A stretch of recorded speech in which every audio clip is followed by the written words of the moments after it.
Iran America యుద్ధం జరుగుతూనే ఉంది. మధ్యలో కొంతకాలం ఆగినప్పటికీ జరుగుతూనే ఉంది. అది ఎలాగైతే జరుగుతున్నదో అలాగే మన భారతదేశంలోని పాలకులు గోధి మీడియా ఇరాన్కి వ్యతిరేకంగా తమ ప్రచారాన్ని తమ ప్రయత్నాలను వేగవంతం చేస్తున్నాయి రోజు రోజుకు. మోడీ ఇరాన్కు వ్యతిరేకంగా మాట్లాడకపోయినప్పటికీ, మన ప్రభుత్వం ఇరాన్కు వ్యతిరేకంగా మాట్లాడకపోయినప్పటికీ మోడీ కానీ మన ప్రభుత్వం కానీ అటు ట్రంప్కు ఇజ్రాయిల్కు మద్దతుగా నిలబడ్డారనేది ప్రపంచానికి తెలుసు. అది నిజం కాబట్టి అందరికీ బహిరంగంగానే తెలుసు. ఒకవైపు చారిత్రకంగానే కొన్ని వందల ఏళ్లుగా మనకు స్నేహితుడైన ఇరాన్, వందల ఏళ్లుగా పక్కన పెట్టండి, ఈ మధ్య కాలంలో కూడా వాజ్పేయి ప్రధానిగా ఉన్నప్పుడు కూడా మన దేశం మీద అన్ని దేశాలు ఆంక్షలు విధించినప్పుడు ఎవరి దగ్గర ఏం కొనుక్కోవడానికి, ఎవరికి ఏది అమ్మడానికి లేని పరిస్థితుల్లో, మనకు పెట్రోలు, ఆయిల్, డీజిల్ కొనుక్కోలేని పరిస్థితుల్లో ధైర్యం చేసి మనకు అతి తక్కువ ధరకు పెట్రోల్ అమ్మింది, డీజిల్ అమ్మింది, ఆయిల్ అమ్మింది, చమురు, క్రూడ్ ఆయిల్ అమ్మింది ఇరాన్. అతి తక్కువ ధరకు, అంతర్జాతీయ మార్కెట్లో ఉన్న ధర కంటే తక్కువ ధరకు, అది కూడా అప్పుగా, క్యాష్ రూపేణ కాకుండా అప్పుగా.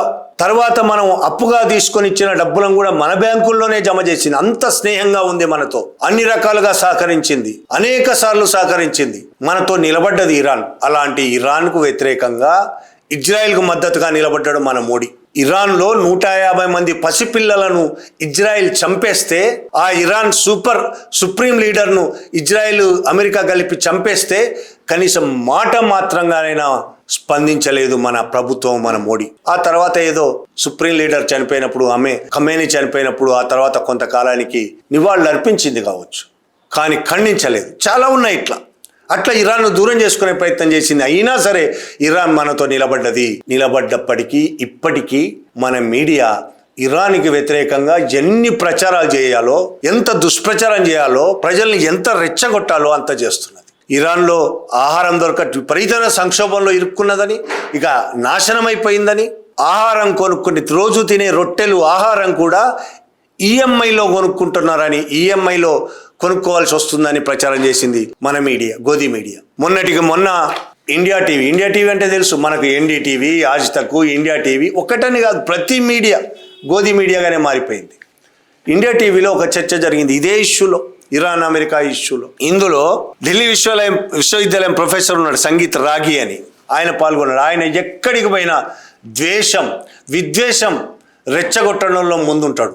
భారతదేశంలో ముస్లింల మీద విద్వేషం రెచ్చగొడతాడు, దళితుల మీద విద్వేషం రెచ్చగొడతాడు, అక్కడ ఇరాన్కు వ్యతిరేకంగా కూడా మాట్లాడతాడు. ఎంత దారుణంగా మాట్లాడాడంటే, మహాభారతంలో కౌరవుల మీద అర్జునుడు ప్రయోగించిన బ్రహ్మాస్త్రం ఇప్పుడు అమెరికా ఇరాన్ మీద ప్రయోగించి ఇరాన్ని సర్వనాశనం చేయాలి, ఒక్కళ్ళు కూడా లేకుండా చేయాలి, అసలు అక్కడ దేశం ఉన్నట్టు ఎవరికి తెలియకూడదు అని మాట్లాడతాడు. ఇంత దుర్మార్గం, దీన్ని కనీసం మానవత్వం ఉన్నవాడు ఎవరైనా అలా మాట్లాడతారా? ఏ దేశ ప్రజలు కూడా యుద్ధాన్ని కోరుకోవడం లేదు. పాలకులు, ప్రభుత్వాలు చేసే యుద్ధాలు ప్రజలను సర్వనాశనం చేస్తున్నాయి, ప్రాణాలు పోతున్నాయి, ఆస్తులు నష్టపోతున్నారు, కొన్ని వందల మంది పసిపిల్లలు చచ్చిపోతున్నారు. కళ్ళ ముందు పసిపిల్లలు చచ్చిపోతున్నా సర్వనాశనం చేయాలని మాట్లాడితే, ఈ రాగి లాంటి వాడు, సంగీత లాంటి వాడు మాట్లాడితే ఇండియా టీవీ చప్పట్లు కొడుతున్నది. ఇండియా టీవీ కనీసం ఆపే ప్రయత్నం కూడా చేయటం లేదు, ఆయనను రెచ్చగొడుతున్నది, ఇంకా మాట్లాడన్నాడు. ఇంత దుర్మార్గమా? మన మీడియా చేస్తున్న దుర్మార్గానికి అంతుపొత్తు లేకుండా పోతుంది. నిజంగానే అమెరికాకు అంత శక్తి ఉంటే, ఇరాన్ని సర్వనాశనం చేసే శక్తి ఉంటే ఇన్ని రోజులు ఎందుకు అవుతుంది? ఓడిపోయింది కదా మొన్న, మళ్ళీ మొదలుపెట్టింది ఇప్పుడు యుద్ధం. కానీ అమెరికాకు తెలుసు, నీకు తెలియదేమో, ఇరాన్ శక్తి నీకు తెలియదేమో. అంతే, ఒక్క ఇరాన్ శక్తే కాదు, ఏ దుర్మార్గం చేసినా, ఎంత గొప్ప రాజ్యమైనా సరే ప్రజలందరూ ఏకమైతే ఏం చేయలేరు ఏ దేశం అని అమెరికాకు ఒకప్పుడు వియత్నాం, అతి చిన్న దేశం వియత్నాం బుద్ధి చెప్పిందనే విషయం మీరు మర్చిపోతారు. ఆఫ్ఘనిస్తాన్ అమెరికాకు బుద్ధి చెప్పిందనే విషయం కూడా మీరు మర్చిపోతారు. అది దేశం చిన్నదే కావచ్చు, ప్రజలందరూ ఐక్యంగా నిలబడితే ఎంత పెద్ద దేశమైనా, ఎంత బలమైన దేశమైనా ఓడిస్తారు అనే విషయం మీరు మర్చిపోవచ్చు, కానీ ప్రజలు మర్చిపోరు. ఇరాన్ ప్రజలందరూ ఇవాళ ఐక్యంగా ఉన్నారు.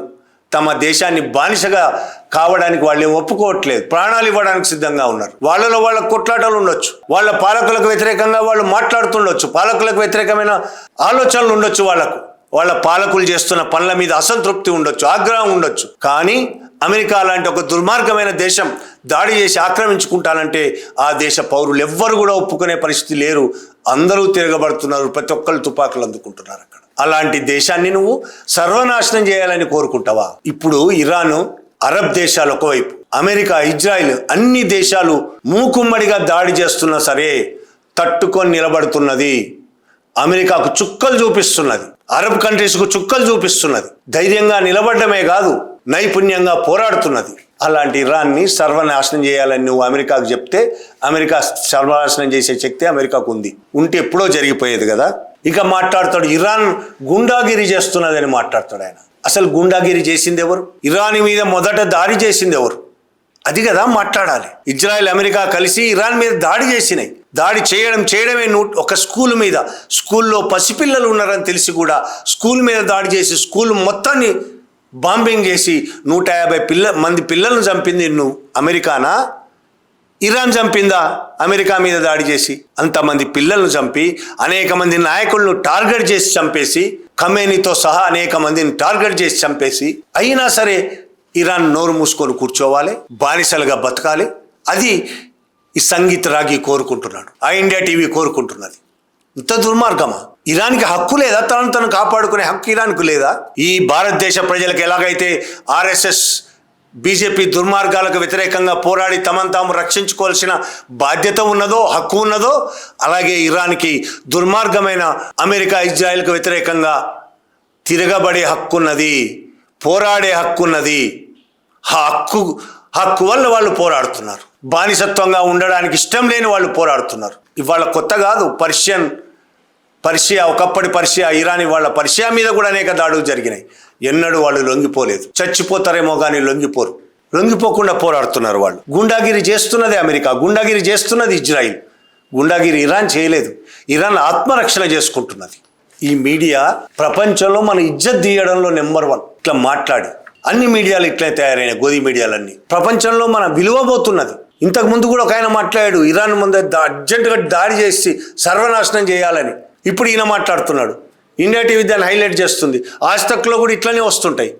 అయిపోయింది ఇరాన్ పని, కథమని వార్తలు ఇస్తూ ఉంటారు. విలువ పోతుంది ప్రపంచంలో. అక్కడ జరిగేది ఒకటి, నువ్వు చెప్పేది ఒకటి. ఇది మొదటిసారి కాదు. ఆపరేషన్ సింధూర్ జరిగినప్పుడు మనకు తెలుసు. ఈ అన్ని మీడియాలు కలిపి, Zee TV, Aaj Tak, India TV, NDTV అన్ని కలిపి చేసిన దుర్మార్గమైన ప్రచారం మనకు తెలుసు. ఈ అబద్ధాలన్నీ ప్రపంచం ఎంత నవ్వుకున్నదో. పాకిస్తాన్ ఆక్రమించేశారని, ఇస్లామాబాద్ మన హ్యాండ్ ఓవర్ అయిపోయిందని, ఇండియన్ మిలిటరీ ఇస్లామాబాద్ మీద దాడి చేసిందని, కరాచీ మీద పట్టుకున్నదని, ప్రధానమంత్రి పారిపోయాడని, అధ్యక్షుడు పారిపోయాడని ఎన్ని దుర్మార్గాలు ప్రచారం చేసింది, ఎన్ని అబద్ధాలు ప్రచారం చేసింది. అబద్ధాలు ప్రచారం చేయడం వల్ల వచ్చిన ఉపయోగం ఏంది? ఆ రోజుకి టీఆర్పీ వస్తుంది. ఆ రోజుకి మోడీ షాలు నీ వార్తలు చూసి ఇంకో 5 రూపాయలు ఎక్కువ ఇస్తారేమో, నీకు ఇంకో 10 రూపాయలు ఎక్కువ ఇస్తారేమో. కానీ ఈ దేశ ప్రజలు నవ్వుకుంటున్నారు నిన్ను చూసి. అంతేకాదు ప్రపంచ ప్రజలందరూ నవ్వుకుంటున్నారు, దేశాలు నవ్వుతున్నాయి ఈ మీడియాను చూసి. ఇంత దుర్మార్గమైన మీడియానా? ఇన్ని అబద్ధాలు ప్రచారం చేసే మీడియా ప్రపంచంలో ఎక్కడ ఉండదని నవ్వుతున్నారు. బ్రహ్మాస్త్రం ప్రయోగించాలని మాట్లాడిన మాటలకు ఇరాన్ ఇండియా అని ఒక అకౌంట్ ఉంది, ట్విట్టర్ అకౌంట్ వాళ్ళది, ఇరాన్ వాళ్ళది. ఒక జవాబు ఇచ్చింది ట్విట్టర్లో. బ్రహ్మాస్త్ర ప్రస్తావన కూడా ఒక తప్పుడు పోలిక. ఇతిహాస, పౌరాణిక గ్రంథాలు నైతిక, తాత్విక, సాంస్కృతిక కథనాలను తెలియజేయడానికి వ్రాయబడ్డాయి. కానీ విదేశాంగ విధానాన్ని సమర్థించుకోవడానికో లేదా బలప్రయోగాలను చట్టబద్ధం చేయడానికో కాదు. బుద్ధి పెట్టిన గడ్డి పెట్టినరు నీలాంటి బుద్ధి లేని వాళ్ళకు. పురాణాలను తీసుకొచ్చి నువ్వు విదేశీ విధానాలను పురాణాలను కలుపుతావా? ఒక సంక్లిష్టమైన అంతర్జాతీయ సంక్షోభాన్ని, భారతంలోని మహాభారతంలో ఒక సన్నివేశాన్ని కుదించి ఒక దేశాన్ని పూర్తిగా నాశనం చేయాలని వాదించడం అంతర్జాతీయ చట్టానికి, సైనిక తర్కానికి, రాజకీయ హేతుబద్ధతకు విరుద్ధం. 9 కోట్లకు పైగా జనాభా ఉన్న దేశంపై అణు ఆయుధంతో సమానమైన ఆయుధాన్ని ప్రయోగించాలనే పిలుపు మరింత ఆశ్చర్యకరం. బలాన్ని ప్రదర్శించడం అటుంచి ఇటువంటి వాక్చాతుర్యం మేధో దివాళాను మరియు విశ్వసనీయమైన రాజకీయ పరిష్కారాన్ని అందించడంలో అసమర్థతను ప్రతిబింబిస్తుంది. బాగుందిగా జవాబు. ఇప్పుడు నోరు మూసుకొని కూర్చోవాలి ఆ మీడియా. ఇట్లా సిగ్గు కూడా ఉండాలి మీడియాకి. అప్పుడు ఈఎంఐతోని ఆహారం కొనుక్కుంటున్నప్పుడు కూడా అన్నప్పుడు కూడా ఇండియన్ ఎంబసీ ఒక బ్రహ్మాండం జవాబు ఇచ్చింది, అయినా పట్టించుకోలేదు. మనకు సిగ్గు ఎగ్గు ఏముండదు కదా. అబద్ధాలు ప్రచారం చేస్తాం, అది అబద్ధాలను బహిరంగంగా అందరి ముందు తెలిసినా సరే నోరు మూసుకొని కూర్చుంటాం తప్ప క్షమించండి తప్పయిందని ఒక మాట మాట్లాడే పద్ధతి కూడా లేదు మన దగ్గర. మర్యాద అని అసలు లేదు. మీరు నిజంగా ఈ దేశ ప్రజల వైపు ఉంటే, దేశభక్తి అని పెద్ద కబుర్లు చెప్తుంటారు కదా, మీ ఆర్ఎస్ఎస్, మీ బీజేపీ, మీరు దేశభక్తి సర్టిఫికెట్లను దేశమంతా పంచుతుంటారు కదా. మీకు నిజంగా ఈ దేశద్రోహులు మీరు. ఈ దేశద్రోహులే కాదు, మానవ ద్రోహులు మీరు. మీరు ఈ మనుషులకు వ్యతిరేకం, మానవత్వానికి వ్యతిరేక మచ్చ మీరు. మీకు నిజంగా దేశం మీద ప్రేమ ఉంటే, ఈ దేశ ప్రజల మీద ప్రేమ ఉంటే మీరు చేయాల్సిన చర్చలేంటి? నీట్ పేపర్ లీక్ అయ్యి 30 మంది ఆత్మహత్యలు చేసుకున్నారు. దాని మీద చర్చ జరపరు మీరు ఎన్నడూ. ఆత్మహత్యలు చేసుకుంటే పిల్లలు జంజీలందరూ కలిసి జంతర్ మంతర్ దగ్గర ధర్నా చేస్తున్నారు. దాని గురించి ఎన్నడూ మాట్లాడారు. అక్కడికి పోరు మీరు. అలాంటి ఢిల్లీలో ఒకటి జరుగుతున్నట్టే మీరు గుర్తించరు అసలు. ఇవాళ వేల మంది, దాదాపు 1,00,000కు పైగా జంజీలు రోడ్డెక్కారు ఢిల్లీలో. పార్లమెంటు మార్చి చేశారు. వాళ్ళ మీద లాఠీచార్జ్ జరిగింది, వాళ్ళ మీద టియర్ గ్యాస్లు వదిలారు, వాళ్ళ మీద కుట్రలు చేస్తున్నారు. దాని గురించి మీరు మాట్లాడండి. మీకేమాత్రం సిగ్గున్నా దాని గురించి కదా మీరు చర్చలు జరపాలి.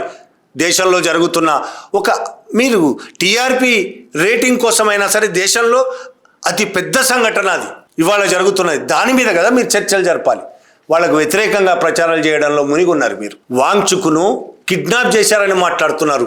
జంజీలు కిడ్నాప్ చేశారు. వాంగ్చుక్ను తెల్లగుడ్డల్లో కట్టి కిడ్నాప్ చేసి తీసుకెళ్లారు. దాని గురించి మీరు మాట్లాడరు. అంతకుముందు అన్నా హజారే దీక్ష చేసినప్పుడు రోజు లైవ్లు పెట్టారు కదా మీరు. రోజు లైవ్లు 20 రోజులు 21 రోజులు, ఎన్ని రోజులు ఉంటే అన్ని రోజులు లైవ్లు పెట్టారు రోజులు. అన్ని మీడియా, ఇప్పుడున్న గోధి మీడియా మొత్తం ప్రభుత్వానికి వ్యతిరేకంగా పెద్ద ఎత్తున ప్రచారం చేశారు. మంచి పని చేశారు. అప్పుడు చేయాల్సిందే. ప్రభుత్వాలకు వ్యతిరేకంగా ఖచ్చితంగా ప్రభుత్వాలు చేస్తున్న తప్పులకు దుర్మార్గాలకు వ్యతిరేకంగా ప్రచారం చేయాలి. మీరు ఆ రోజు చేశారు. మరి ఈ రోజు ఏమైంది? ఎందుకు అమ్ముడు పోయారు ఈ ప్రభుత్వానికి? ఎందుకు గోధి మీడియాగా మారిపోయారు? జంజీలు ఎన్నడూ జంజీల దగ్గరికి వెళ్ళలేదు. జంతర్ మంతర్ దగ్గర చివరికి నిన్నటి రోజు మీరు వెళ్తే మిమ్మల్ని బైకాట్ చేశారు. వాళ్ళు గో బ్యాక్ అని నినాదాలు చేశారు మీ ముందు. గోధి మీడియా గో బ్యాక్ అని నినాదాలు చేశారు. సిగ్గుపడాలి మీరు. ప్రజలు ఎంత అసహ్యించుకుంటున్నందుకు సిగ్గుపడాలి. మీరు చేస్తున్నది ఇరాన్ మీద ద్వేషం కల్పించడం, ప్రజల మీద ద్వేషం, ముస్లింల మీద విద్వేషం. ఇదే, ఇంకో ఎజెండా లేకుండా ప్రతిరోజు ఇవే చర్చలు జరుపుతున్నారు మీరు. నిజంగా మీకు దేశం మీద ప్రేమ ఉంటే పిల్లల గురించి మాట్లాడండి, జంజీల గురించి మాట్లాడండి. నీట్ పేపర్ ఒకటే కాదు, అన్ని పేపర్లు లీక్ అవుతున్నాయి. ఎగ్జామ్ పెట్టిన నీట్లో మళ్ళీ ఎగ్జామ్లో కూడా అనేక అక్రమాలు జరిగాయని జంతర్ మంతర్ దగ్గరకు వచ్చిన పిల్లలు ఏడుస్తూ మీడియా ముందు చెప్తున్నారు. తండ్రులు ఏడుస్తూ మీడియా ముందు చెప్తున్నారు. దాని గురించి మాట్లాడండి. యూట్యూబ్ ఛానల్స్ పాపం చిన్నయో పెద్దయో పెట్టుకొని యూట్యూబ్ ఛానల్స్ నిజాలు బహిరంగపరుస్తున్నారు. కొన్ని కోట్ల రూపాయల పెట్టుబడితో మీరు చేస్తున్నది ఏంది? ప్రభుత్వానికి భజనలు చేయడం తప్ప. సిగ్గుండాలి మీకు కనీసం ఈ దేశంలో ఉన్నందుకు. ఈ దేశ ప్రజలంటే ఇంత ద్వేషం ఎందుకు మీకు అసలు?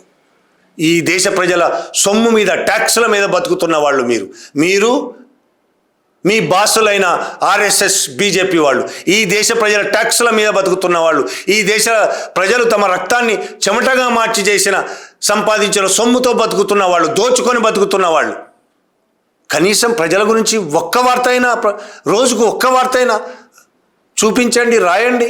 ఇంత దుర్మార్గం ఎంతకాలం సాగుతుంది మీ దుర్మార్గం? ఇప్పటికైనా మీరు ఈ దుర్మార్గాలు ఆపకపోతే ఖచ్చితంగా ఈ జంజీలే కాదు దేశమంతా తిరగబడడం మాత్రం ఖాయం. Thank you very much.